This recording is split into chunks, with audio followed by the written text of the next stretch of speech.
का, और वो सही से सीढ़ी स्टेप नहीं चल पाते और इस तरह की समस्या उनके साथ लगा रहता था। और 14 साल का एक लड़का जो मुझे इस बिजनेस से इंट्रोड्यूस कराया, क्योंकि इस बिजनेस से आने से पहले मैं एक एजेंट था, सहारा का एजेंट। नाम सुने ना, जो आज सबको बेसहारा कर दिया। मानते हैं कि नहीं चीजों को?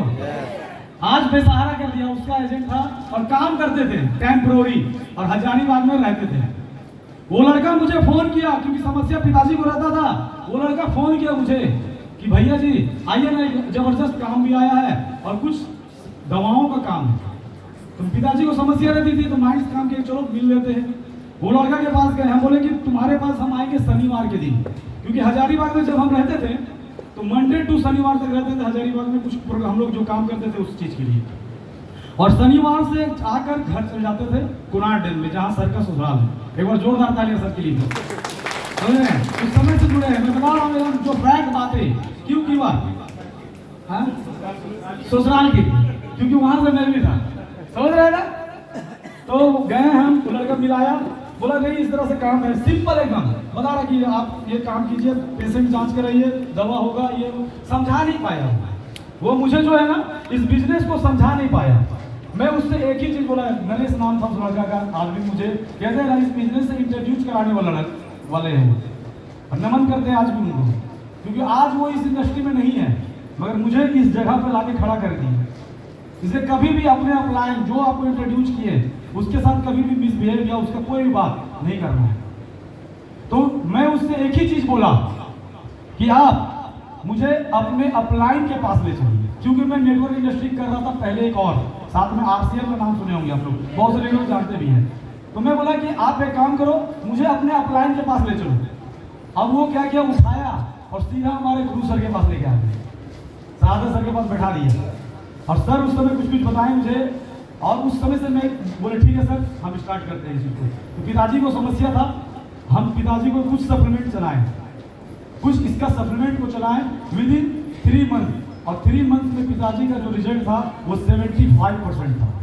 75% जो समस्या उनका घुटनों का था वो बिल्कुल क्योर हो गया। मुझे विश्वास जगा कि नहीं कुछ तो है, कुछ तो ऐसी चीजें हैं जो इस कंडीशन में थे हमारे पिताजी, जिससे वहां से उठा के 75% विद इन 3 मंथ में ले आए। तो मुझे इसे करना चाहिए, और उस समय मैं इसको इस इंडस्ट्री को ज्वाइन किया सर के साथ, और उस दिन से काम करना चालू किया। समझ रहे हैं? काम करते करते स्टार्ट किया, पैसा भी बहुत कमाए उस वक्त। उस समय बैनरी का कॉन्सेप्ट था और इनकम भी अच्छी हो रही थी। और जैसे कहते हैं ना, जब आप बिजनेस स्टार्टअप करेंगे और ज्वाइन करके जब पैसा कमाने लगेंगे तो आपके पास भटकाने वाले लोग भी आए। कितने लोगों के पास आते हैं बताइए, हाथ खड़ा कीजिए, क्योंकि ये बिजनेस का सबसे बड़ा चीज है, ध्यान रखिएगा, क्योंकि आपके पास भी आएंगे। उस वक्त हम लोग को बताने वाला कोई नहीं था, आज आप लोग को बता रहे हैं। तो सचेत होना होगा, सचेत होना होगा। क्यों सचेत होना होगा समझ पाइएगा। तो भटकाने वाले लोग भी आए, और हब्बा डब्बा का नाम सुने हो कि आज ज्वाइन करो, इतना पैसा लगाओ, ये कर लोगे, वो कर लोगे, पैसा आने लगेगा, इस तरह का चीज हमारे पास एक डिस्ट्रीब्यूटर ही था, जिसके साथ में क्या किया, मैं युवा में काम करते करते 2 साल लगातार काम किए। लगभग 25 लाख रुपए उस समय कमाए थे 2 साल में। 25 लाख युवा से कमाए थे, जो 2 साल के बाद एक मनी मार्केट कंपनी में क्या किया, मैं उसके बहकावे में आकर उस पैसे को इन्वेस्ट कर दिया जो अपना कमाया हुआ था, और मार्केट का कमाया जो कहते हैं ना पैसा, लगभग 7.5 लाख रुपए मार्केट से भी इन्वेस्ट करवा दिया। वो घटना थी 2017 की, समझ रहे? वो घटना थी 2017 की, और 2017 में जब पैसा लगाए विद इन 3 मंथ सिर्फ वो कंपनी पैसा दिया। वो कंपनी जिसमें मनी मार्केट में पैसा जो लगाए, 3 महीना वो पैसा दिया, और 3 महीने के बाद वो कंपनी क्लोज हो गई। अपना कमाया हुआ पैसा डूब गया, मार्केट से 7.5 लाख का कर्ज, कहानी खत्म। कहते हैं ना बिल्कुल बिग जीरो हो गए, जो पैसा आ रहा था जीरो हो गए। और जब किसी दूसरे का पैसा अगर आप मार्केट में लगा देते हैं और इन्वेस्ट कर देते हैं तो दबाव बनता है कि नहीं बनता है?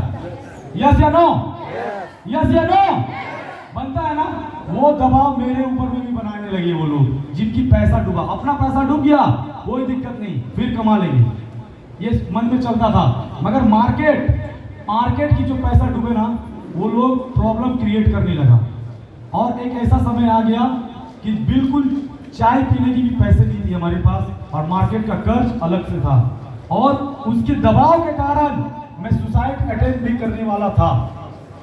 उसी वक्त कहते हैं ना सर और हमारी बड़ी बहन, जिनका कॉल कहते हैं ना कि जानकारी लेते रहते थे सर, और कॉल किए कहाँ है, हम बोले इस तरह का बात है। और उस स्थिति में दो ही लोग जिनको आज मैं गुरु मान रहा हूँ, हमारी बड़ी बहन है और हमारे सर। एक बार जोरदार तालियां सर के लिए भी, क्योंकि वो बोले कि आप आइए, क्योंकि जो समस्या है वो समस्या टल जाएगा, जो प्रॉब्लम है वो सब प्रॉब्लम टल जाएगा, आपको आना है। तो मैं सर के पास गया, सर एक प्रोजेक्ट बताए मुझे, कीवा इंडस्ट्री का एक प्रोजेक्ट था सर का। और उस दिन मैं डिसाइड किया कि दिमाग नहीं लगाएंगे। क्या डिसाइड किया? दिमाग नहीं लगाएंगे, क्योंकि डूब गए थे।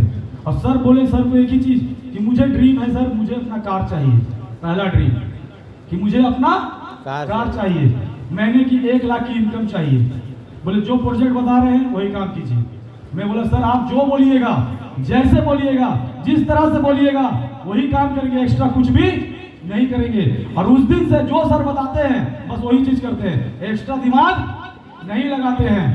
और जो प्रोजेक्ट पे काम करते करते, उस प्रोजेक्ट पे काम करते करते अपना ड्रीम कार को भी मैं कीवा से परचेज कर लिया। ड्रीम कार को भी कीवा से परचेज किया। मार्केट का जो दबाव था 7.5 लाख रुपए का, उसको भी कीवा से पूरा चुकता किया।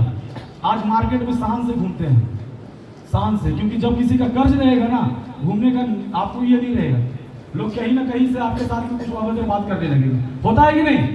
यस या नो? होता है। मगर आज पूरी शान से मार्केट में घूमते हैं इस कीवा काइको इंडस्ट्री के बदौलत। समझ रहे हैं? कीवा इसलिए करना जरूरी है क्योंकि ड्रीम जो आप देखेंगे, जो आप सोचेंगे, वो यही से पूरा होगा। एक्स्ट्रा दिमाग नहीं लगाना होगा। अगर आप दिमाग लगाएंगे तो हो जाएंगे फेल। ये बिजनेस क्या है पता है? ये बिजनेस है नकल करने का। कर लीजिए नकल तो हो जाइएगा सफल।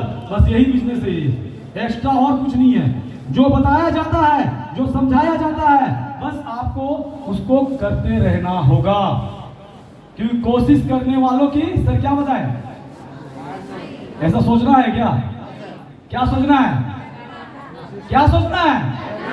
करना है। एक्स्ट्रा दिमाग। आज से 2-3 चीज जो कौशिक सर के लिए एक बार जोरदार तालियां। बहुत मजा आया, कल भी मजा आया और आज भी मजा आया। बहुत ध्यान से सुन रहे थे, समझ रहे? तो इसलिए आज से 2-3 चीज जो सर बताएं उसको कभी ये नहीं कीजिएगा। और अपनी बातों को मैं समाप्त करता हूं। जय हिंद, जय भारत, जय कीवा।